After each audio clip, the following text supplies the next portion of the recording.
하나님 아버지, 오늘도 하나님 앞에 예배하러 나온 주 예수의 사람들을 기억하셔서 우리가 하나님의 말씀을 잘 듣고 어떻게 행할 것을 분별하며 성령께서 가르치시는 것을 따라 순종하기를 결단하고 움직이기 시작하는 믿음의 사람들이 되게 도와 주시옵소서. 우리는 침례로 하나님의 의를 이루는 삶을 살기로 결심한 사람들이오니 매 순간순간 옛사람은 죽고 주 예수께서 우리 안에서 살아 역사하시는 증거를 보게 하여 주시옵소서. 믿음으로 말씀을 전하고 믿음으로 말씀을 들으며 하나님께서 우리에게 축복하시며 하나님 아버지께 간구하신 내용의 응답들이 나타나게 도와 주시옵소서.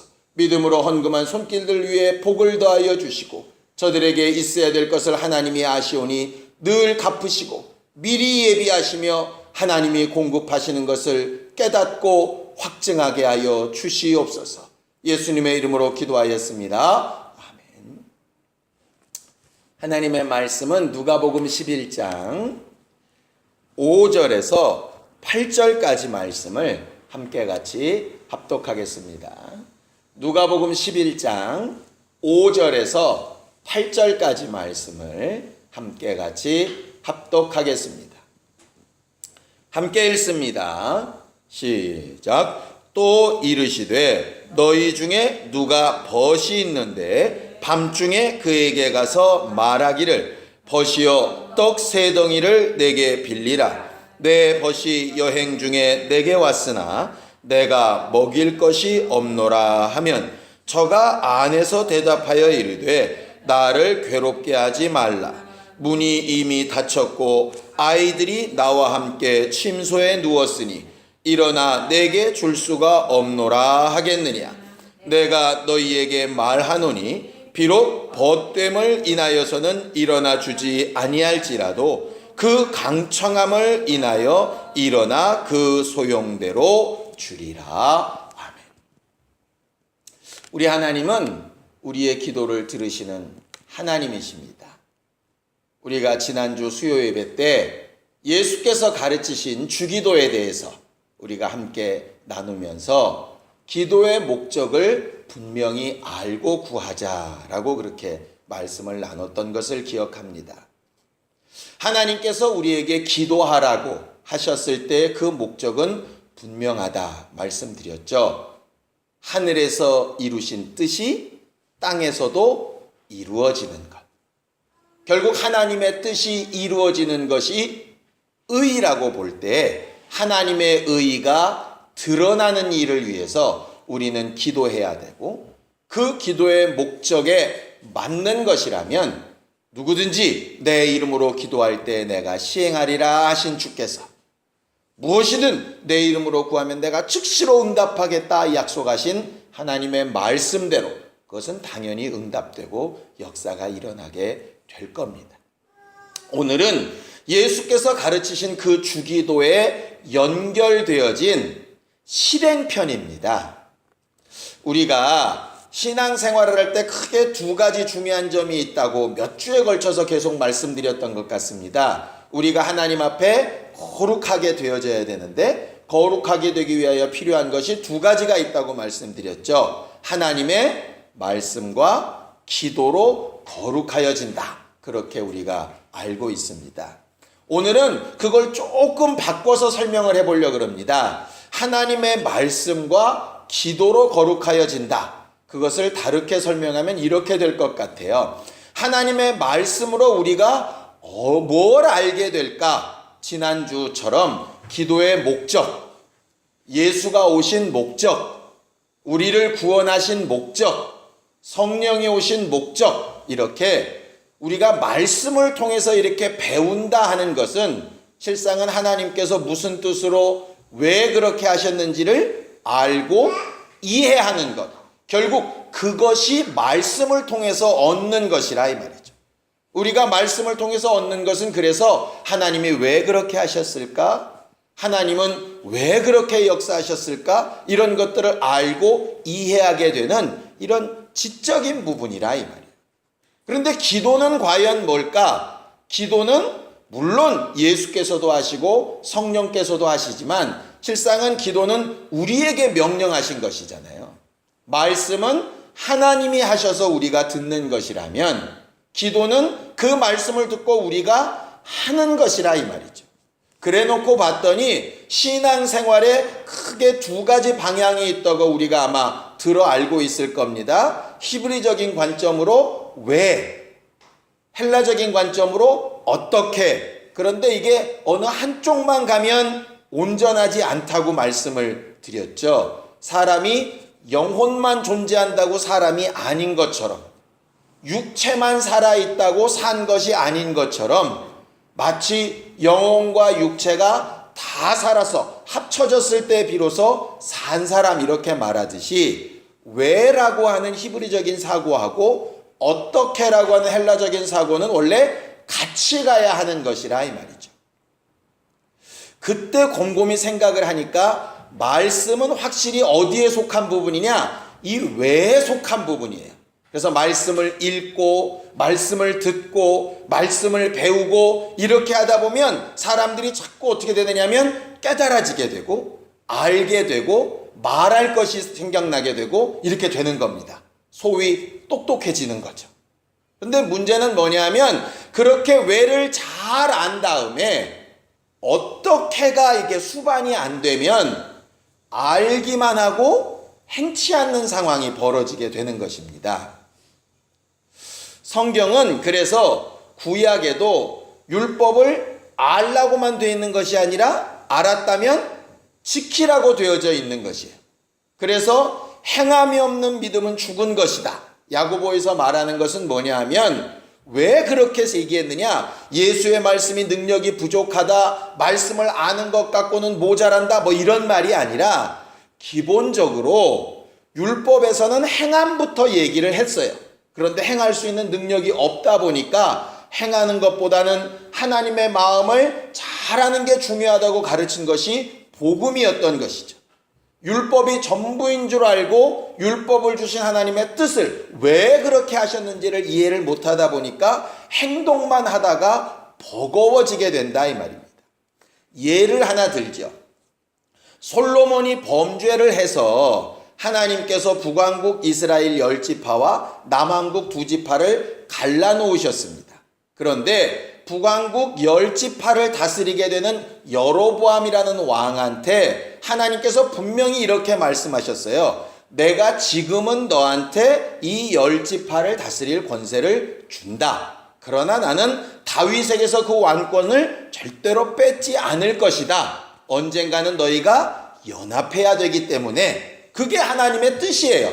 그러니까 지금 당장은 솔로몬을 배반하고 10지파를 데리고 올라가서 따로 왕국을 세우는 것이 행동이 맞아요. 하나님의 법대로. 그러나 그 이유는 그렇게 갈라서서 네가 잘나서가 아니고 솔로몬의 잘못과 다윗 집안의 잘못에 대해서 깨닫게 해서 결국은 나중에 예수로 하나 되게 하시는 것이 하나님의 뜻이거든요. 근데 뜻을 잘 모르고 막 행동하다 보니까 사람들이 흔히 우스갯소리로 얘기하는 대로 장례식장 가서 막 울고 나서 그런데 누가 죽은 거야? 이렇게 묻듯이 열심히 뛰는데 지금 어디 가는 거지? 이렇게 묻듯이 그것은 목표 없이 움직이는 것 자체가 율법의 한계이기 때문에 예수께서 오셔서 복음을 가르치셔서 분명한 목적, 분명한 뜻, 확실한 지식을 가르쳐 놓고 그것을 가르쳐 진리라고 이렇게 가르쳐 놓으신 것이라 이 말이죠.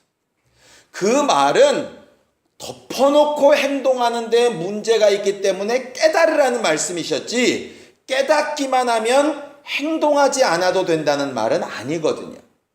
그래서 말씀과 기도로 거룩하여진다가 뭘까를 보면 말씀으로 왜 그렇게 하셨는가를 깨닫고 기도로 어떻게 할 것인가를 묻고 행동하는 것. 이 두 가지가 합쳐져야 결국은 거룩한 교회, 거룩한 성도가 될 수 있는 것입니다.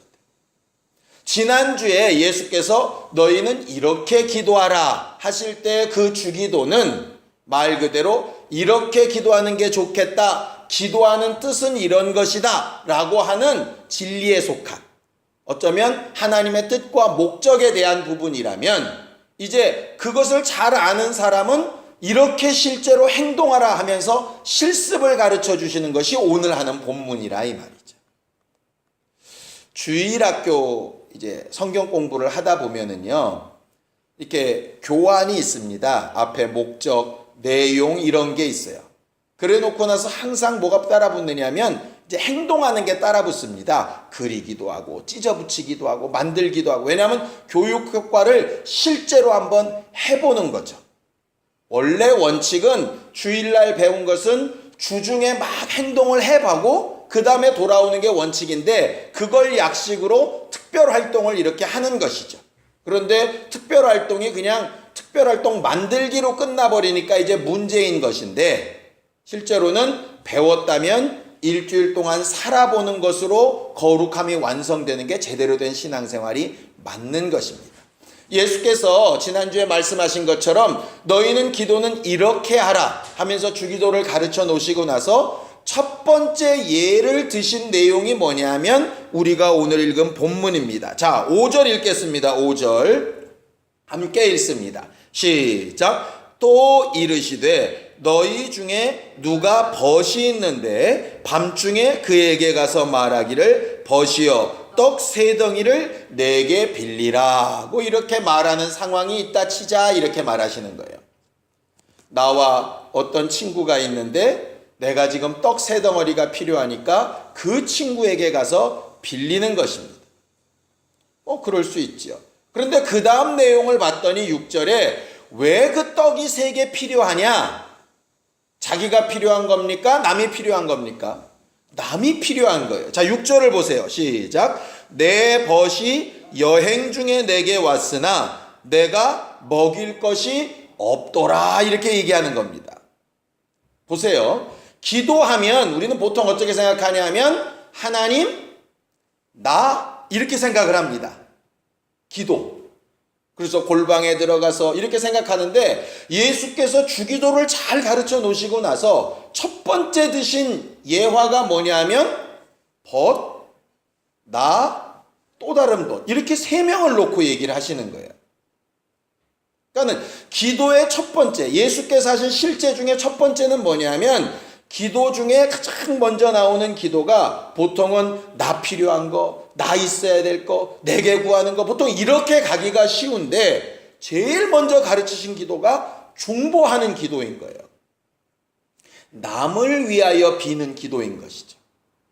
내 필요가 아니에요. 남을 위한 기도. 그런데 이 남을 위한 기도가 어디서부터 나왔나를 봤더니 대제사장에게서 나온 거예요. 자, 히브리서를 보겠습니다. 히브리서 5장 1절입니다.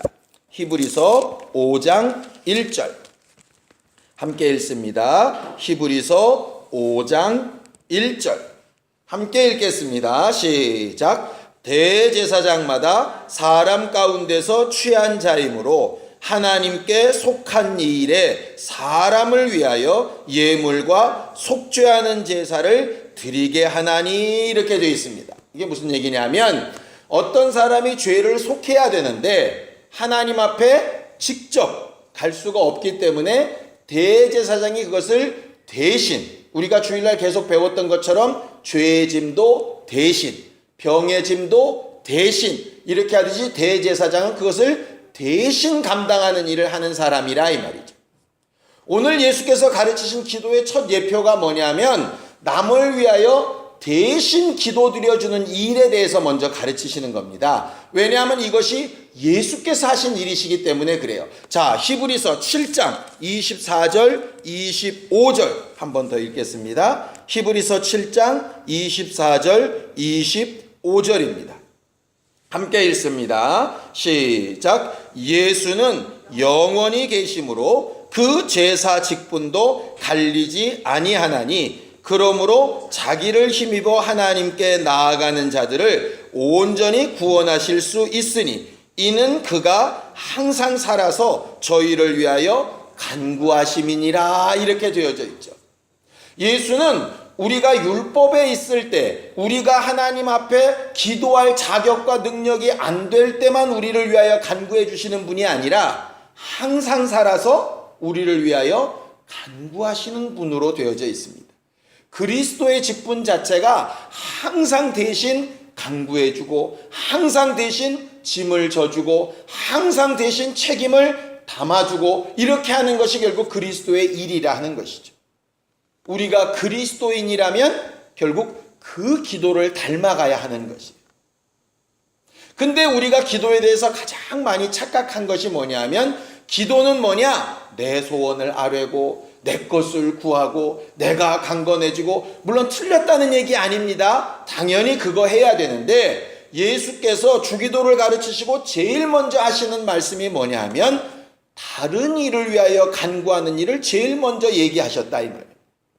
그래 놓고 봤더니 누가복음에는 생략되어 있지만 마태복음 주기도에는 뭐라고 되어 있죠? 맨 앞이 하늘에 계신 우리 아버지라 이렇게 되어 있어요. 신앙생활은 그래서 우리 모임으로 하는 겁니다. 원래 교회 자체가 모임이잖아요. 그러니 당연히 예수 믿는 사람은 누가 있어야 되느냐면 벗이 있어야 되고, 이웃이 있어야 되고, 대신 기도해 줘야 될 사람이 있어야 되고, 상대적인 다른 부분이 있는 겁니다.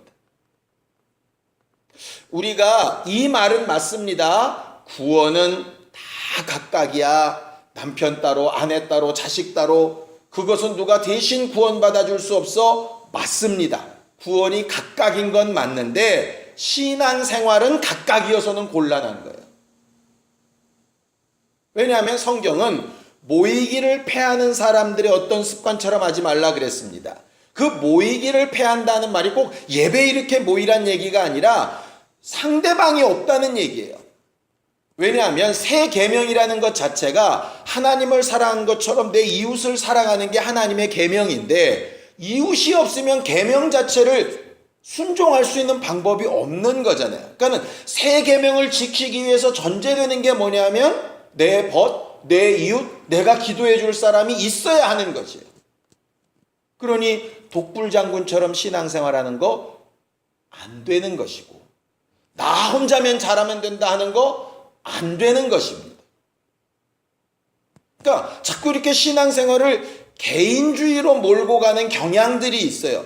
왜냐하면 구원을 중심으로 보면 맞다 이 말이에요. 구원을 중심으로 보면 아내가 아주 성령 충만하다고 남편이 절로 성령 충만해지는 건 아니니까, 성경에 있는 대로 부모가 신걸 먹었다고 자식이 시다고 하지 않으니까 그건 각각인 게 맞는데, 그것을 모든 신앙생활에 자꾸 적용을 해온 것이 우리들의 실수라 이 말이죠. 그러다 보니까 돌아보지 않아도 되는 것처럼, 대신 기도해 주지 않아도 되는 것처럼, 저 사람 기도해야 되는데 안타까운 마음은 있으나 그 안타까운 마음을 기도로 바꿔내지는 못하는 한계들에 이제 당하게 되는 것이죠. 왜? 내 기도하기도 바쁘다 이 말. 근데 예수는 지금 내 기도보다 어떤 것이 먼저라고 지금 얘기하냐 하면, 지금 그 이웃을 위한 기도를 먼저 얘기하시는 거예요. 결국 기도에 성공하는 기도의 실제 중에 첫 번째는 뭐냐 하면 대신 기도하며 간구해 주는 것입니다. 예수께서 우리를 위하여 대신해서 지금도 하늘 보좌 우편에서 간구하시듯이, 성령께서 우리 안에서 말할 수 없는 탄식으로 우리를 위하여 간구하시듯이 말이에요. 결국 우리가 중보하는 것은 중보 기도도 하면 좋다가 아니라, 실상은 중보 기도가 앞서면 하나님께서 얼마든지 더 나은 것으로 주실 수 있답니다. 비슷한 예로 내 물질을 가지고 가난한 자들을 구제하면 하나님께 부어드린 것과 마찬가지로 여기셔서 갚으시는 분이 하나님이시잖아요. 그렇다면 돈 정도가 아니라 우리의 기도로, 우리의 영감과 영역으로 그들을 위해서 비는 것이라면 그분은 얼마나 더 많은 것으로 갚으실 수 있겠느냐 이 말이죠. 그러니 결국 우리가 남을 위해서 기도하는 것은 우리가 어느 정도 들었던 천국의 비유와 같은 것일 수 있겠다는 생각이 듭니다. 천국과 지옥에 다 가면 젓가락이 전부 1m라면서요. 그런데 지옥은 그 1m짜리 젓가락 가지고 계속 굶고 있고, 천국은 1m짜리 젓가락 가지고 서로 배부르게 먹고 있다고 우리가 그렇게 예를 들은 적이 있죠. 결과적으로 젓가락 들고 자기 입에 1m짜리로 넣으려면 불가능하지만 남의 입에는 가능하다 이 말이죠. 문제는 다른 이들을 위한 기도를 내 기도처럼 과연 간절할 수 있을까? 이제 그게 문제인 것입니다. 어떨 때 그게 가능할까 생각해 봤더니 딱 한 가지 결론이 나옵니다. 제가요, 남을 위해서 기도할 때 언제가 가장 간절했던가를 보면, 목사도 사람인지라 어쩔 수 없는 것이 자식 위해서 기도할 때 간절하더라고요. 남 같지 않으니까. 만약에 남편을, 친구를, 이웃을, 부모를 자식 같은 마음으로 이렇게 기도할 수 있다면 그건 정말 제대로 된 도구 기도가 될 것 같아요. 그러니까 그걸 이제 훈련하고 열심 내는 것이 우리들이 해야 될 일이겠죠. 그 마음이 잘 들지 않을 때 그런 마음을 달라고 하는 기도까지도 해야 되리라 생각이 듭니다. 어쨌든 우리가 기도할 때 내 급한 일, 내 답답한 일 분명히 기도해야 되는 것 맞지만, 우리가 기도할 때 가장 먼저 염두에 둬야 될 것이 내 벗을 위해서 기도해야 되는 것. 그것이 첫 번째라고 알고 있으면 좋겠습니다. 두 번째는 뭐냐면, 언제 기도해야 될까? 이 사람은요, 밤중에 어떤 친구가 찾아왔습니다. 이 친구도 그렇지. 낮에 오지 왜 밤중에 와가지고. 근데 이스라엘은 그럴 수밖에 없어요. 우리가 한낮에는 어제도 오늘도 굉장히 뜨겁지 않습니까? 이스라엘은 훨씬 뜨겁습니다. 그래서 낮에는 거의 사람이 안 다닌대요. 제가 예수님께서 비유로 드실 때 지혜로운 5 처녀와 게으른 5 처녀 얘기 기억나시죠? 왜 하필 신랑이 밤중에 와가지고 이런 어려운 일을 만들까? 대낮에 오면 등불 같은 거 필요 없는데, 근데 대낮에 오면 결혼식 참석했다가 죽습니다. 일사병 걸려가지고. 그래서 선선해지고 해 떨어지면 그때 이제 사람들이 움직이는 거예요. 그러니까 여행도 친구들을 방문하고 이럴 때 저녁 때 이렇게 하게 되는 것이죠. 결과적으로 저녁 시간에 그렇게 왔는데 마음은 굴뚝 같은 거예요. 이 친구를 잘 대접하고 싶은 마음이. 그런데 뭐가 없는 거죠? 대접할 게 없는 거예요. 기도는 언제 하느냐면 마음은 굴뚝 같은데 뭐가 없을 때, 내 능력이 없을 때 기도하는 거예요. 내가 정말 저 사람이 아픈 게 너무너무 마음이 아프고 저 사람 낫게 해주고 싶은데 나는 낫게 할 능력이 없어.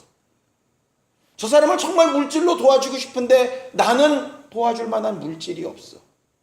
난 저 사람을 좀 마음을 평안하게 해주고 싶은데 나에게는 그 평안을 줄 수 있는 능력이 없어. 이렇게 마음은 있고 능력이 없을 때 하는 것이 기도인 거예요. 아이들이 아플 때 부모들은 정말 눈물로 기도합니다. 왜? 그 아이를 낫게 하고 싶은 마음은 이 세상에 누구와도 바꿀 수 없을 거예요. 그런데 낫게 할 수 있는 능력이 없다 보니까 눈물로 기도하는 것 외에는 방법이 없죠.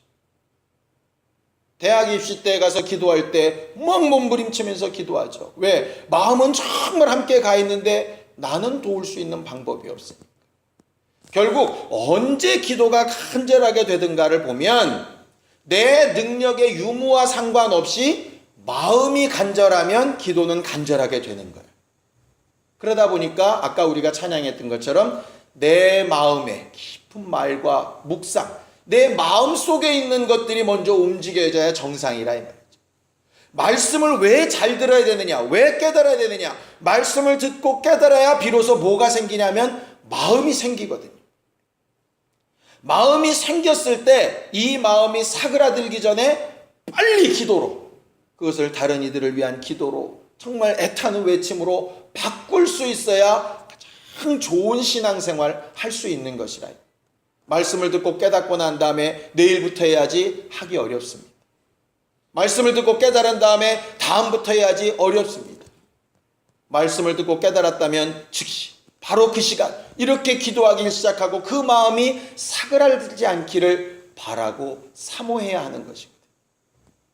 기도는 남을 위해서 기도하는 것이 더 능력이 있다. 그거 첫 번째고, 두 번째는 기도는 마음은 정말 있지만 능력이 없을 때 할 수 있는 것이라고 성경은 분명히 말합니다. 세 번째가 뭐냐면 그런 기도에는 기도만 하면 술술술 풀리는 게 아니라 기도에는 항상 장애물이 있다는 거예요. 내가 없다 보니까 가진 자에게 부탁을 해야 됩니다. 근데 그 사람은 그 사람대로의 사정이 있지 않겠어요? 오늘 성경에 보면 한 사람이 자기 친구를 위해서 또 다른 친구에게 빌리려고 그러는데 이미 갔더니 문은 닫혔고 아이들과 함께 잠이 들었다 이렇게 되어 있습니다.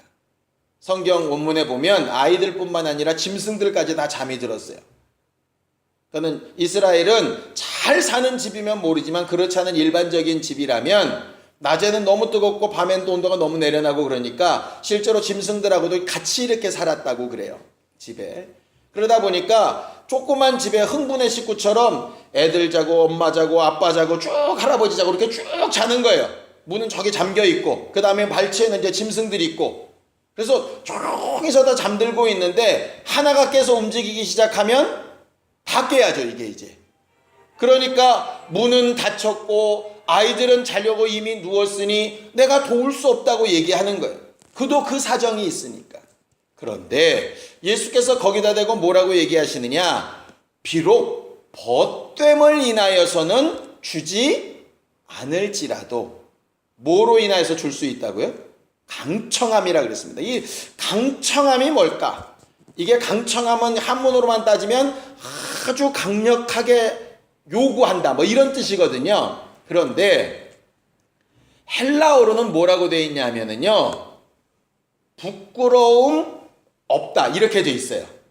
그러니까 부끄러움 앞에 하가 들어있는데 하가 이제 부정형이거든요. 그러니까 부끄러움이 없는 이런 말이에요. 부끄러움이 없는. 그러니까 강청이라는 얘기는 뭐냐면 자존심 떼놓고 부끄러움 떼놓고 미안한 마음 떼놓고 양심도 어쩔 경우는 떼놓고 이 얘기예요. 그러니까 소위 기도는 양심, 부끄러움 뭐 이런 거 다 떼놓고 하나님 앞에 하는 것이라 이 말이죠. 근데 그게 쉽지가 않습니다. 그런 경우 혹시 없으셨나요?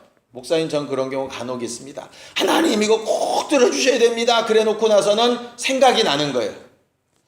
그동안 기도도 열심히 많이 못했는데 성경도 많이 안 읽었었는데 지난번에 이렇게 살자 그래 놓고 나도 그렇게 안 살았는데 자꾸 그런 생각이 계속 드는 거예요. 안 될 만한 이유. 이렇게 살았었는데 도우시겠어? 부터 시작을 해서. 그런데 기도는 성경은 뭐라고 되어 있느냐? 강청이에요. 부끄러움을 제하는 거예요. 이 부끄러움을 제하는데 자기 일이 아니라 남을 위하여 부끄러움을 제할 만큼이면 그 사람을 도무지 얼만큼 사랑해야 그게 가능하겠어요. 근데 반대의 경우도 있더라고요. 제가 개척을 막 나오자마자 이제 막 개척 나간다 그러니까 이런 분들 저런 분들 연락을 하시는 분들이 있었잖아요. 근데 그분들한테 제가 집사님 저 당장 이제 물질로 어려우니까 저 좀 도와주세요 이렇게 했으면 되게 부끄러웠을 것 같아요. 그런데 그 당시에 그렇게 뭐 솔직히 어렵지도 않았고요. 또 지금까지도 그것이 어렵지 않게 잘 살고 있습니다. 그분들한테 저희가 저를 좀 도와주세요 이런 말 전혀 하고 싶은 마음이 없었어요. 근데 한쪽 마음에 이렇게 강하게 올라오는 것 하나가 있었어요. 저 말고 다른 목사님, 그 목사님은 참 어려웠거든요. 그래서 그분들한테 집사님 제가 정말 좀 부탁드리는데 그 목사님을 좀 도울 수 있으면 도와달라고. 근데요 그게 안 부끄럽더라고 전혀. 그러니까 나를 도와달라 그랬으면 내가 되게 부끄러웠을 것 같아요. 속으로 목사가 돈 바라고 이렇게 생각 들었을 것 같아요. 뭐 그런 오해 있는 소리도 들었지만 너무 당당한 건 내가 한 번도 그래보지 않았기 때문에 너무 당당해서 감사했어요. 근데 그분을 위해서는 좀 도와달라고 하는 말이 너무 자연스럽게 나는 나오는 거예요. 전혀 창피하지 않게. 좀 간곡하게 부탁이 되더라고요. 정말 돕고 싶은 마음이 있다면 그분을 좀 도와주세요. 우리의 기도가 그렇게 되면 정말 좋을 것 같아요. 오늘 성경에 나온 내용이 바로 그 부분이에요. 예수께서 벗됨이나 그의 사정이나 여러 가지 것들로는 돕기 어려울지 몰라도 네가 끝까지 강청하고 부끄러움 없이 구하고 구하면 그는 반드시 일어나서 자기의 불편을 감수하고서라도 도울 것이다. 왜? 네가 다른 친구의 불편함을 위해서 그 부끄러움을 무릅쓰고 열심히 한 것을 그도 이해할 것이다. 그렇게 성경은 말한다. 그냥 자기의 편안함을 구하는 친구들도 그러한데 성경에 기록된 대로 아비가 자식에게 좋은 것으로 주는 것을 아끼겠느냐 하시는 것처럼 하나님이라면 어떨까? 실상은 강청함까지도 갈 필요가 없는 것이죠. 그럼에도 불구하고 우리의 기도는 다른 이들을 위하여 간곡하게 구하며 간구하는 것에 강청할 만한 부끄러움까지 내려놓고 내 마음에 드는 어떤 죄의식이나 정죄감이나 이런 것과도 전혀 상관없고 기도할 때만큼은 담대하고 또 담대하게 하나님 앞에 구하고 간구해야 되는 것이 그것이 기도의 내용이라고 성경은 말하고 있는 거예요. 우리가 이렇게 기도하는 실제를 행할 때에 비로소 깨달은 말씀의 뜻대로 역사는 일어나게 되는 것이라 이 말이죠. 주기도의 맨 마지막에 우리가 우리에게 죄 지은 자를 사하여 준 것처럼 사하여 주옵소서 할 때마다 가슴이 꺼림칙할 때가 있지 않습니까? 내가 용서하지 못한 사람들 많은데 아직도 보면은 눈이 흘겨지는 사람도 있고 입에서 거친 말이 나오는 사람도 있고 한숨부터 나오는 사람도 있고 혀가 쯧쯧쯧 차지는 사람도 있는데 그런 거에 매달리기보다 정말 내가 앞으로 용서하며 그렇게 살겠으니 하나님 나를 좀 용서해 주시고 긍휼히 여겨달라고 그렇게 부끄러움 없이 기도하라고 하신 것이 오늘 말씀이라. 기도는 하려고 하는 자에게 반드시 응답이 되고 역사가 일어나게끔 되어져 있습니다. 문제는 말씀을 듣고 깨달은 이후에 기도해야지 해놓고 그 마음을 어떻게 실행으로 옮기지 못하는 것 때문에 문제이겠죠. 예수 믿는 사람 중에 기도해야 되는 걸 모르는 사람이 누가 있습니까? 기도하면 응답하신다는 얘기를 모르는 사람이 누가 있습니까?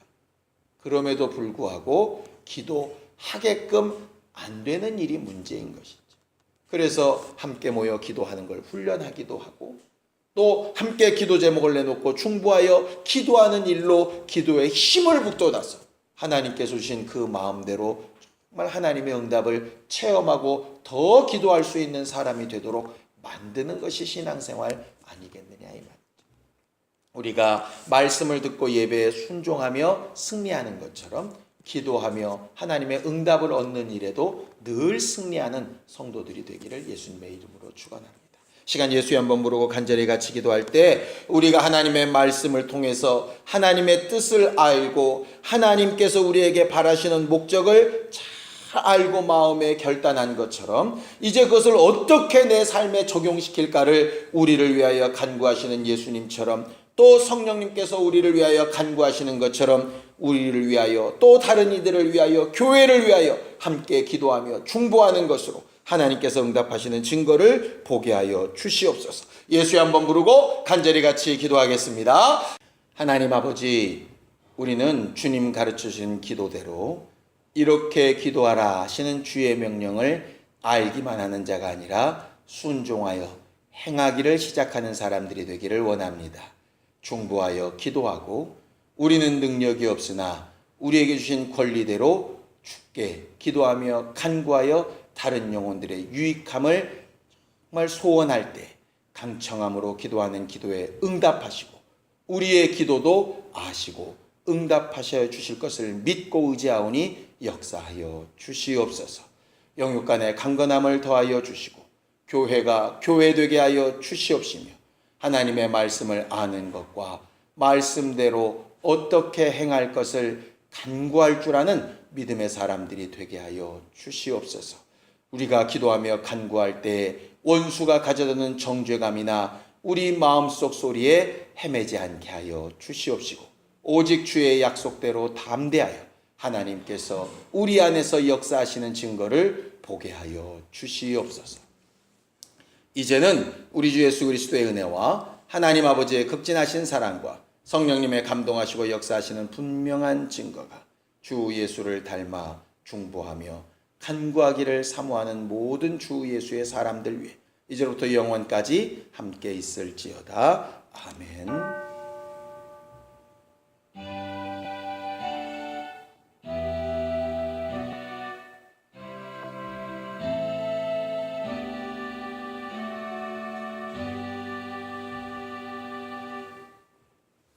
우리 예배 받으신 하나님 앞에 감사 농수 끝내겠습니다. 수고하셨습니다. 감사합니다.